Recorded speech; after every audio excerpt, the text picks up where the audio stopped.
lebo Imana yambwiye ngo mwongere mugire igicaniro.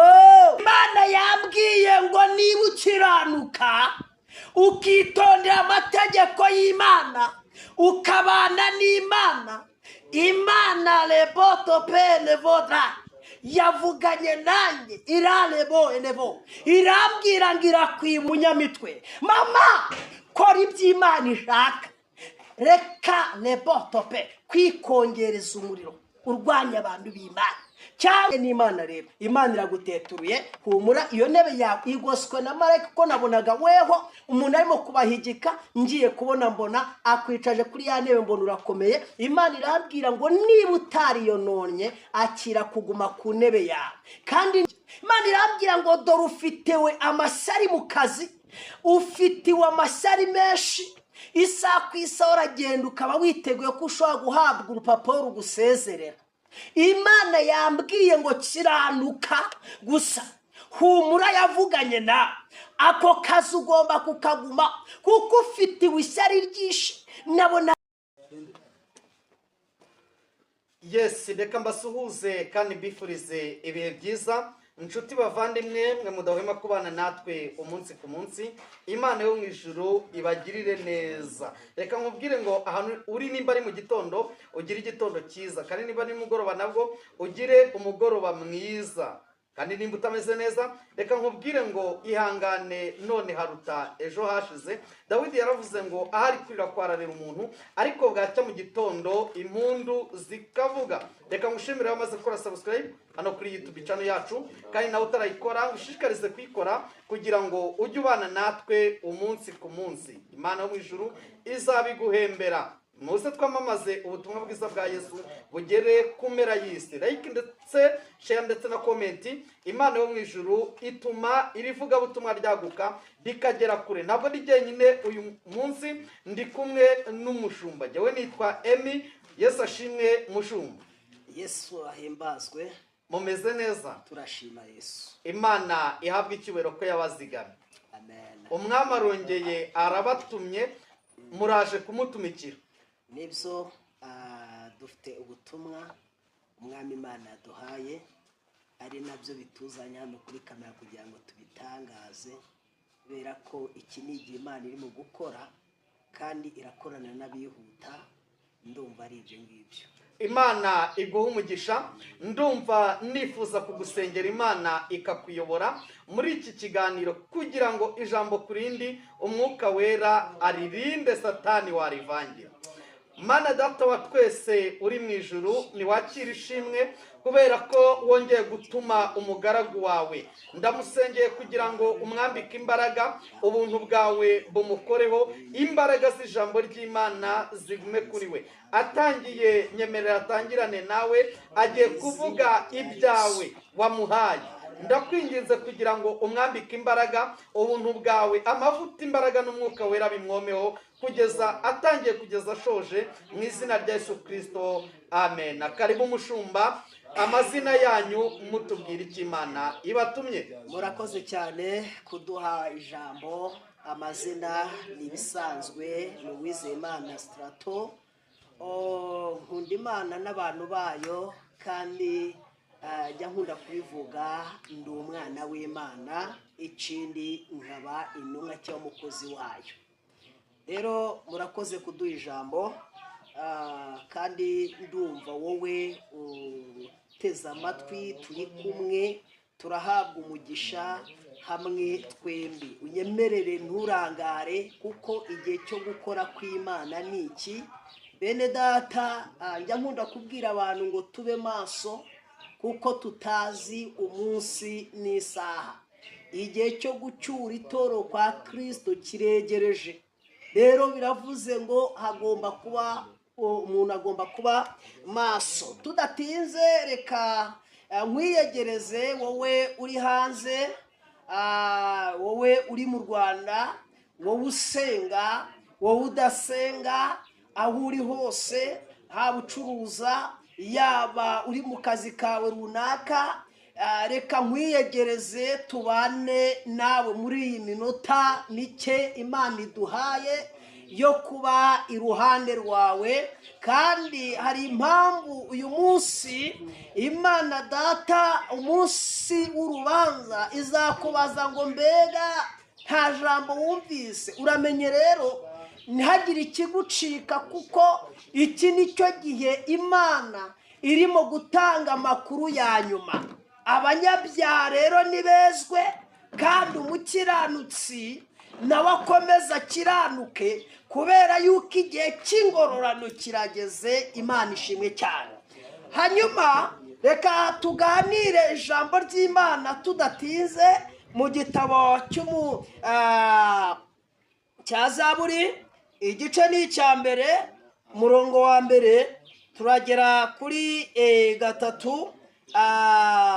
Hanyuma turusheho kumva ikimana itugambiro cyangwa se ikitubwira. Reka dusome mu izina rya Yesu.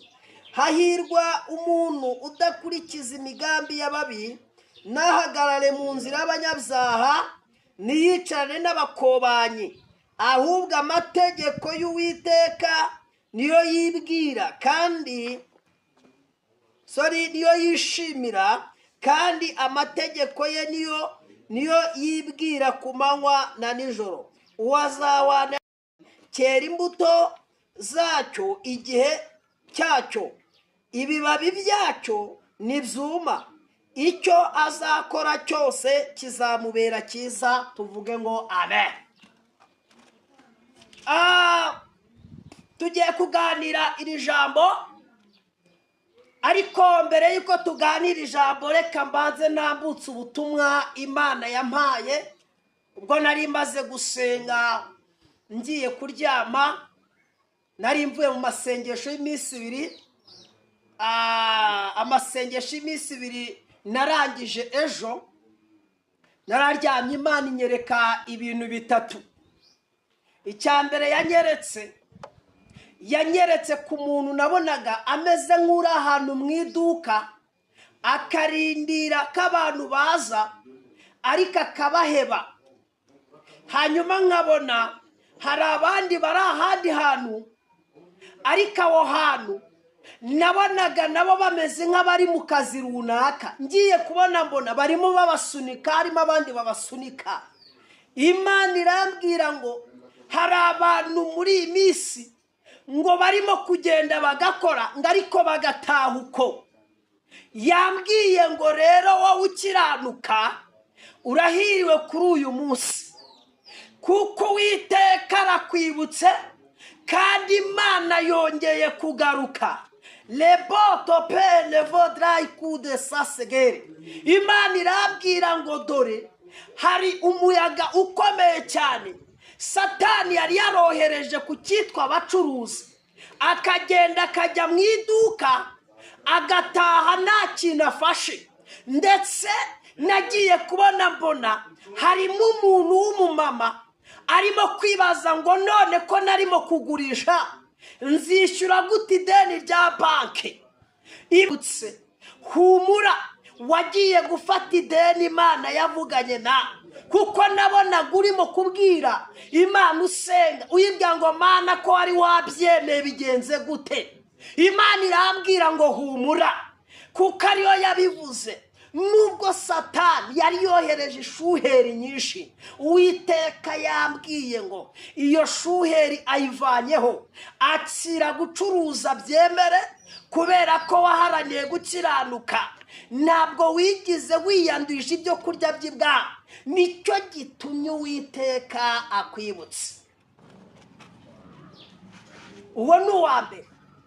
Uwa kabiri nuwo nabonaga barimo kumusunika ahantu yarari kandi mu kazi. Nabonaga umuntu arimo kumusunika, yama kumusunika nkabona undi agiye kujya kwitura hasi. Uwiteka avugana nanjye arambwira ngo dore umaze iminsi ndavugana nawe, ntabwo ari ngombwa n'amazina Imana yanyeretse, ariko ndavugana nawe wiyumve mu ruhande rwawe. Imana yambwiye ngo umaze iminsi uyibwira ngo kano kazi kariwe wakamaye ni ukubera iki. birimo bigenda gutya bagutega imitego nkabona hari n'abagucerereza kubitwa ko ari ababosi. Imana boto penevo likosa yabitutemeni yaselebo. Imana ivugana nanjye irambwira ngo humura. Iyo ntebe nyuma yuko nabonaga umuntu arimo kugusunika, nagiye kubona mbona hamanutse umuntu wambaye imyenda y'imyeru, mbona higitse bantu, mbona wicaye kuri iyo ntebe. Imana irambwira ngo umaze igihe wibaza uko bizagenda, umaze igihe ufite ubwoba bwinshi mu kazi ukora, umaze igihe wibaza umbega ufite ikintu gituma muri wowe urumva waratewe ubwoba n'ibyo byose. Ariko umva ukuntu imbwiye ngo ishyari ry'abantu ntacyo rizagutwara, kuko yaguteretse mu kazi ariyo yabivuze. Icya kabiri, wagasengeye igihe ufite imbaraga zishaka kukakunyaga, ariko ndumva Imana yampaye amavuta. Aya mavuta yampaye ndagusengera ndi kuri iyi kamera, ndetse nawe nushaka by'umwihariko uzamamaga ntacyo dusenge. Ariko umva ukuntu Imana botope enevodra rikosa yabitutemenias. Imana yambwiye ngo ninkubwire ngo humura, tuza, nta kintu uzaba, kuko iraguhagarariye. Niyo murengezi wahisemo neza kwishinganisha mu Mana. Uwiteka yambwiye ngo urahiriwe kuko wabanye n'Imana, kuko wabanye, niba wariyononye ica bugufi imbere y'Imana, kuko abababaye akazi ni benshi, havutarangara bakakuvanamo hakajya mundi. Umuhanzi umwe niwe waririmbye avanga ibya Yesu ni ku murongo. Wa mubyeyi we, wa mugabo we, wa musore we, wambabariye ugakora ibyo Imana ishaka. Ibya Yesu ni ku murongo. Witeka lebotope yambwiye ngo dore aramanutse, abantu bose batakoze iby'Imana ishaka ije kubaterura ibatereke ahantu bakwiriye kuba bari, babanze bige. Niyo mpamvu Imana ishaka kugira ngo wowe ukikariho kiranuka, wowe ukiri hari kiranuka, udahagaze neza garuka mu murongo, kuko urarangara gatoya Yesu agiye gushaka undi amuterekemo. Icyo ni icya kabiri. Icya gatatu, kugira ngo twinjire mu ijambo, nagiye kubona mbona aya mezi Imana irambwira ngo nimusengere ku kwezi kwa 12, kuko nagiye kubona mbona Satani yohereje umuyaga mwinshi, mbona hatobotse inyanja. Iyo nyanja mbona hamanutsemo amazi, nabonaga mbega ari inyanja y'amazi menshi. Ngiye kubona mbona inzu y'ibiki byose mbona bigwe muri ya nyanja. Mbona abantu bose ibintu birakomera biradogera, mbona yuko habaye ubwira. Nabonaga mbega uwo munsi wangu umunsi mubi w'umwijima. Imana irambwira ngo witegereje, mbwira Imana nitegereje, ivugana nanjye irambwira ngo ku kwezi Satani arimo guteguramo impfu zitandukanye, ngo kandi arashaka kugira ngo ababaze ababyeyi. Nabonaga Satani asaba abana, nkabona arimo gusaba abakecuru, nkabona arimo gusaba abamama, nkabona arimo gusaba abatoya n'abakuze. Imana ivugana nagira ngo Satani arimo gutegura impanuka nyinshi, nimusengere ku kwezi. Icya kabiri arimo gutegura ibitambo by'abagomba gupfa. Imana yambwiye ngo nimusenge kuko nibyoroshye. Uwiteka arambye ngo kandi uri bube maso, azakira ibi byago, azakira amakuba. Nimusenga hari icyo Imana igiye gukora. Sengera umuryango wawe unyumva. Icya kabiri, usengere abana bawe. Icya gatatu, usengere famiye, usengere n'ingo n'urugo rwawe, kuko Uwiteka Imana yanyeretse ibyo bintu. Arambwira ngo nimusenga hari icyo Imana igiye gukora. Imana ishimwe cyane. Nibyo rero, kandi Bibiliya yaravuze ngo hazabona ishyano ugabanya cyangwa akongera. Nta kindi narenzaho, ni icyo Imana yambwiye. Reka twinjire mu kirere cy'ubuhanuzi bw'ijambo ry'Imana. Hanyuma dufite igihe gitoya, ariko iki gihe gitareka tukibyaze umusaruro. Ndashimira Imana ko Imana yongeye kuma ijambo. Bene data, n'iby'igiciro n'iby'imbaraga kubona Imana igutoranya ikagutekana nkaha, aho isi yose iri bwumve ibivuye muri wowe.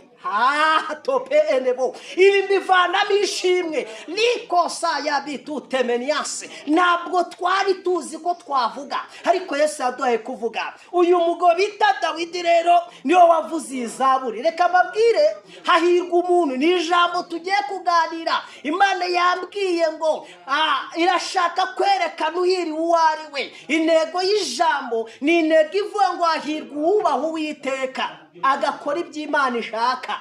Imana ishimwe cyane. Dawidi ijambo yaravuze ngo nibiki ijambo rye mutima wanjye kugira ngo ntagucumuraho. Nta kindi cyatumye Dawidi atekereza ibyo, ni uburyo ki yabanye n'Imana atemerwa. Muri bene se batamubona nk'umwana uzavamo umuntu w'umumaro. Igihugu nticyari kizi ko kizayoborwa n'umuntu uragira inama mu butayu. Reka mbabwire, ibidashobokera abantu ku Mana birashoboka. Ibyo abantu babona ko bidashoboka, lepoto penevo, Imana irabishobora. Dawidi wahawe isezerano ryo kuzaba umwami atungurwa n'amavuta. Amavuta amugezeho ahinduka uwo agomba kuba we. Niwe wavuze izaburi arimo kugira inama abantu bashaka icyubahiro ariko bakora ibidashimwa n'Imana. Mbibutse ko Imana itanga icyubahiro, kabiri igatanga ubuzima, gatatu igatanga agaciro. Wowe ugenda uko Imana ishaka, wowe ukora uko Imana ishaka, wowe ukiranuka haboneka n'ataboneka. Imana leboto penevo irimo kuvugana nawe ngo urahiriwe. Dawidi arangije aravuga ngo harahirwa umuntu udakurikiza imigambi y'ababi.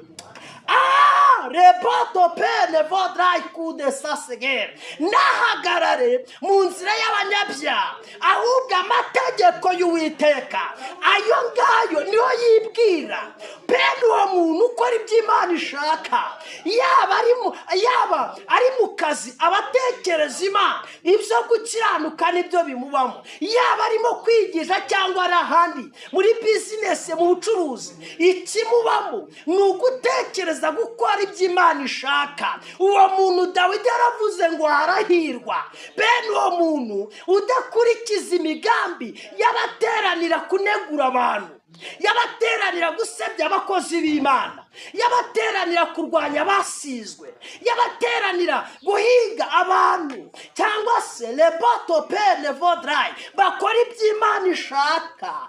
Likosa yabitutemenia serebutayini. Uwo muntu arahirwa. Hahirwa umuntu udashaka amafaranga kugira ngo ayapfushe ubusa ajya gusambana yibagiwe ko afite urugo rwe. Reka mbabwire, mwaba mama mwe, mwaba papa mwe, mwaba sore mwe, mwankumi mwe, icyo Imana ishaka ni ugukora ibyo ishimwa nayo. Icyo Imana ishaka ni ukugenda uko ishaka. Imana ishimwe cyane. Bene uwo muntu arahiriwe.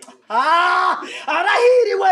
Azasenga, Imana izamwumva. Azataka, Imana imutabare. Azavuga, imushyigikire. Bazamurwanya, be kumushobora. Bazamuhiga, be kumugeraho. Azacuruza, azunguka, azahinga, azeza, azajya hanze. Abakurwanya bakubona utambuka, kuko ukora ibyo Imana ishaka. Imana ishimwe cyane. Hahirwa umuntu udakurikiza imigambi y'ababi, nahagarare mu nzira y'abanyabyaha, ahubwo amategeko y'Uwiteka ayo niyo yibwira ku manywa na nijoro. Nikosa yabitutemeni. Urahiriwe wowe wemeye ukihanganira intambara y'urugo, ariko ugakiranukira Imana, niwirwanirire. Imana ishimwe cyane. Nta mana divorce, no, kiranukira Imana. Imana Bibiliya ivuga ngo umugore ni uw'umugabo umwe, kandi umugabo ni uw'umugore umwe. Izi divorce zivuye he? Ni impamvu yo gutakaza gukora ibyo Imana ishaka. Ni gute waba wubashye Imana nikubakire mama? Ni gute waba wubashye Imana nikubakire papa? Mw'abantu mwe bahanuzi, bavuga butumwa, bashumba, buri muntu wese mu ruhande icyo Imana ishaka kiranuka leboto penevo. Ndavugana nawe wowe uneza amatwi urimo kwiyumva muri iki kirere cy'ubu buzima bwo kutubaha Imana. Kiranuka kuko Uwiteka aje kureboenevodra, aje kureboteni niwadotezo plerefai, aje gutanga ubuzima, aje gutanga agaciro, aje gutanga icyerekezo, aje gusoza amasezerano ku bantu bahagaze neza bubashye Imana. Naho rero abatabirimo, naho abatubaha Imana, ndagira ngo ubwire ngo uracyari ku nizanyo, emerera Imana itarakunyaga. Nikosa ya bitutemeni hari umuntu wibwira ko guhirwa ari ukutunga, ukagira amazu, ukagira icyubaro, ukaba umuntu ukomeye, ukaba uzwi, ukaba uri umuntu ufite akazi gakomeye uvuga rikijyana. Ntabwo uhiriwe n'ubaha Imana, n'ubaha Umuremyi, n'ugenda uko Imana ishaka. Bene uwo azawana n'igiti cyatewe hafi y'umugezi, cyera imbuto igihe cyacyo, ibibabi byacyo ntabwo byuma. Imana irambwiye ngo azakora, bamuhige ntibamufate, bazamurwanya ntibamushobore, kubera ko arinzwe n'Imana. aba leboto penevo ari kumwe n'Imana, nizemera ko akorwa n'isoni. Ndashimira Imana kubera ko nabonye irenganura umukiranutse. Bibiliya yaravuze ngo naho yagwa, nubwo ubona wacitse intege, ariko ufite umutima ukubwira ngo warateshutse, ufite n'ishyaka ryo kwihana, ariko wabuze wihanira. Urareba wagaruka hino ugasanga wakagufashije kwihana niwe uri bugufashe kugwa mu cyaha. Imana yambwiye ngo uwo mutima ufite ni ukuri, yarawubonye, akagukora ikimana ishaka. Imana yambwiye ngo mubigarura, mubagaruka bakagenda uko Imana ishaka, Uwiteka arabatabara. Igihe kimwe ngo yatekereje gutsemba ab'Nineve, ibatuma umuhanuzi wari warakomerekejwe nabi wabo, baramwiciye imiryango, ibintu bikomeye cyane, ngo ibatumaho Yona arabireba aravanga, Imana ibakize, nari mbonye umugisha uburyo bagiye kwita bapfa bikarangira, Imana ikamorera. Ariko si uko Imana ikora mama, ntabwo ari uko ikora. Wowe ufite ishyari, wowe ufite umujinya bakugiriye nabi, ntabwo ari uko ikora. Waba gusebya ukarakara, nubwo imiryango yakwanze, si uko ikora. Garuka, iracyafite impuhwe, ni umunyembabazi. Niwemera ukaza ukaleboto penevodra riko sayabi tutemeni, ukamugarukira, harakugirira ibambe, harakubabarira, kubera ko Imana niyitura umuntu ibibi bye yagarutse. Kereka wowe yo wintangi udashaka kubaha Imana, udashaka kugenda uko ishaka. Ngo nuko Yona rero arahunga, amaze guhunga kuko message yari muri bo yagombaga gukiza ab'Nineve. Bibiliya iravuga ngo nuko Imana itegeka urufi ruramumira. Hanyuma rero hamara mu nda y'urufi iminsi 3 hamwe n'amajoro 3 harimo guhangana n'icyo gitero nyine cyo mu nda, arimo gusengera mu nda y'urufi. Ariko njya nkunda Imana. Hanyuma yo nava ngo nibagiwe kuza mu nzu yawe, ndongere Imana nibagiye kuza hera hawe. Ndashimira Imana ko hari inyarukundo. Bibiliya iravuga ngo maze Uwiteka ategeka rwa rufi ruruka Yona, rumujugunya umusozi, ngajya gutanga message. Abantu b'Nineve ngo baca bugufi, bamaje guca bugufi, Uwiteka arabakiza, arabababarira, abakuraho ibyago byagombaga kuboneka mu minsi 40. Imana ibiburizamo. Niwemerera Imana, ugakiranukira Imana, ugakora uko Imana ishaka, hari igiye kuburizamo. Abanyeshuri ntibazagufata, abo barozi bakuroga ntibazakugeraho. Imana igiye kureboenevo. Kabiri, ntabwo uzarimbuka, ntacyo uzatwarwa n'urupfu rwa kabiri. Imana ishimwe cyane kuko wakiranutse. Nta kindi gitera Imana kuzana imbuzi ngo igahamagara abantu batandukanye kugira batanga ubutumwa, ni ukugira ngo hatagira n'umwe urimbuka. Imana ikiza aha kugira ngo utarimbuka. Imana Imana ikiza aha kugira ngo mbe umuyoboro wo kugusengera wakire destiny. Imana ikiza aha kugira ngo umuyoboro wo kwakira blessing y'Imana. Imana ineretse aha kugira ngo wakire umuyoboro wo kwakira igitangaza, wakire miracle y'Imana, wakire ubuzima in the name of Jesus. Kuko kwiza kw'Imana kuramanutse. Lebo tope enevo. Hahirwa umuntu uwo niwe Imana irimo kuvugana nawe ukora ibyo Imana ishaka. Uwo ni uhiriwe. Ntabwo ahiriwe abafite amataje cyangwa se amamodoka akomeye. Hahirwa umuntu ukora ibyo Imana ishaka. Hahirwa umuntu ukiranukira abandi bagwiriye. Uwo ni uhirwa. Hahirwa umuntu ukorera Imana nta bindi bigozi. Imana ishimwe cyane. Uwo ni uhiriwe kuko Uwiteka agiye gutanga ingororano kandi ingororano idasanzwe. Imana ishimwe cyane. Ngo nuko Yona aragenda harabibabwira, amaze kubabwira ngarangije, amaze gutambutsa message, Imana araza ngahura n'izuba aho. Kandi bene data bakozi b'Imana bavuga butumwa, ndagusabye nubwo utambutse ubutumwa ugahura n'izuba bakakuvuga bakagusebya, ndagira ngo ubwire ngo wicogozwa, kuko umwami wacu Yesu we yababajwe birenze ukubabazwa. Witerwa ubwoba n'ukuvuga, witerwa ubwoba n'ugusebya, witerwa ubwoba n'ukwituma umuriro w'Uwiteka ari wo umanukira. Kuko Yona nyuma yo gukora ibyiza agakora ibibi, nyuma akicuza akivumbura, Imana yamurebye avuga ati mbonye intege nke z'umuntu. Tujya tugera igihe tugacika intege bene data. Kurya hari ukuntu mujya mudusebya mukavuga ibintu bitandukanye mukajya gute. Twebwe nyine Bibiliya itwita ko turi umunyu w'isi. Imana ishimwe cyane. Kuko rero turi umunyu w'isi, ni ngombwa ntidukwiye guhangana namwe. Ahubwo Imana ishimwe yabaga wumva icyo Imana icishamo ukumvira icyo Imana ivuze. Wakira wahabwa ubuzima, wakomera, waba udasanzwe, kubera ko Uwiteka ashaka ko ubuzima bwe buba mu buzima bwiza bwejejwe, budakora icyaha, bukiranuka. Haba mu mafaranga Imana yaguhaye, haba mu mazu meza ufite, haba mu buryamo bwiza, haba ku mugore wawe wishakiye cyangwa ku mugabo wawe. Wowe ukora ibyo Imana ishaka, ukagenda uko ishaka, ugakora uko ishaka, Uwiteka agiye kukurwanirira. Ni wowe ukiranuka rero, kandi ni wowe hiriwe ko Uwiteka niba ukiranuka niwe Imana iziye. Akira umugisha w'Imana. Kandi ikindi ndagira ngo utangaze itangazo ngo nta kintu uzatwarwa n'urupfu rwa kabiri. Erega nubwo Yesu yatinda ariko urupfu rwo ntirutinze.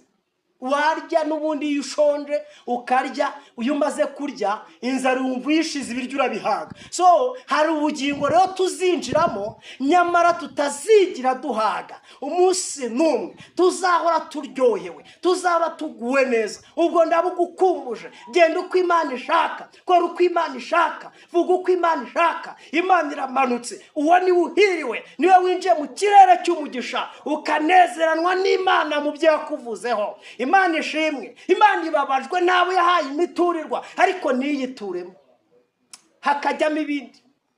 Abo Imana ibabajwe nabo. Irashaka rero ngo uhereze Imana ubuturo muri wowe ndetse n'iwawe. Haba igicaniro cy'Imana, igicaniro kitazima. Hageze igicaniro cy'umushiha, hageze igicaniro cyo guhangana. Nucyumvikana n'umugabo, nucyumvikana n'umugore wawe, abana barimo baryana, ubwenge bwaragiye. Niyo mpamvu habonetse ubujiji, haboneka ikintu kimeze nko kutagira ubwenge kw'abana. Harimo kwiga ariko kabona nafata. Nabo barahiriwe. Imana iduhana umugisha. Uwo ni uhiriwe. Imana ishimwe cyane. Rero wari umaze iminsi ucogoye, wari umaze iminsi unaniwe, ariko iki ni cyo gihe cyo kujya Imana gutabara. Ndatura umugisha kandi ndatura uburinzi. Wowe utaramenya Imana amenya Imana, kandi wowe wacitse intege akira imbaraga kugira ngo ukore ibyo Imana ishaka, kuko mubahiriwe Imana irimo kukubaramo. Imana ishimwe cyane. Ngagenda uko ushaka kujya wakira umugisha w'Imana. Imana ishimwe. Amen. Gushimye mu izina rya Yesu kuri Imana idukunda. kandi utumenyesha ibitari byaba kugira ngo ibyo gusengerwa tubisengere ubiburizemo. Bibiliya ivuga ngo uri Imana igiburizamo imigambi y'incakura. Mana, ni byiza wibwira kutugirira, ntabwo ari bibi. Umukobwa wibwira kumugirira neza akubaka bikemera. Umusore wibwira kumugirira neza akaba umugabo uhamye, akaba umuntu ufatika. Mwami wanjye Yesu, wibwira kujya neza umugabo n'umugore bubatse urugo bakaramana bakarinda basazanye. Uwiteka we, ndakule boele vodai, ndaguhamagaye mu ngo zasenyutsemo igicaniro cyawe kugira ngo njye utangemo igicaniro. Ngwino usenye ibicaniro by'imbaraga mbi, wubakemo igicaniro kizima, igicaniro cy'umwuka wera, igicaniro cy'amavuta, mavuta yo guhuza, mavuta y'imbaraga. Yesu, ngwino utegeke buri muntu wese yakire umugisha w'Imana. Ndagushimiye batari bakumenya, bari baracogoye, nibongere bagire imbaraga, nibongere bagire amavuta, bakire Mwami kongera kubona ineza yawe. Ibyo ndabigushimiye, ibyo bikoze mu izina rya Yesu Kristo w'i Nazareti. Amen, amen, amen, amen, amen.